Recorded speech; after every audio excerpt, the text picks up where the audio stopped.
जनतामा न्याय रहेको नेपालको संविधानप्रति पूर्ण वफादार रही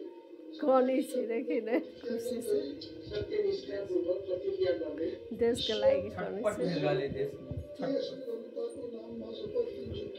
देश र जनताको नाममा शपथ लिन्छु कि प्रधानमन्त्री पदको जिम्मेवारी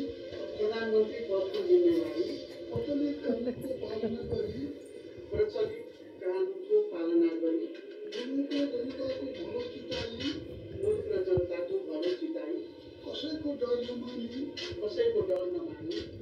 डर नमानी पक्षपात नगरी पूर्वाग्रह वा खराब भावना नलिई ईमानदारीका साथ वहन गर्नेछु आफ्नो कर्तव्य पालनको देश साला सब भातृ संगठन राजनीति वाला सब गाँव में क्या ना भगवत आई तो साले तो जानकारीमा आएको हुँदा म पदमा बहाल रहँदा वा नरहँदा जुनसुकै अवस्थामा पनि प्रचलित कानुनको पालना गर्दा बाहेक अरू अवस्थामा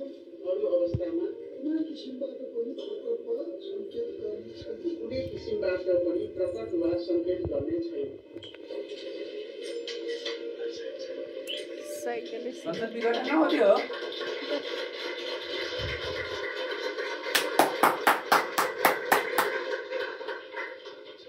अब म नवनियुक्त प्रधानमन्त्रीज्यूलाई शपथ पत्रमा हस्ताक्षर गर्नका लागि सादर अनुरोध गर्दछु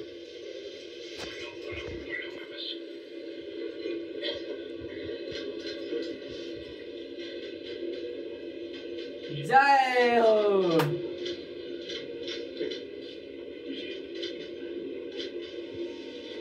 एगो कोनो मीडिया फालतू के आवेदन की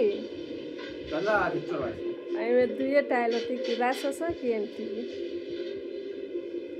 ई सब अथी कर सास लेल के केते बड़का ना प्रधानमन्त्रीज्यूलाई सम्माननीय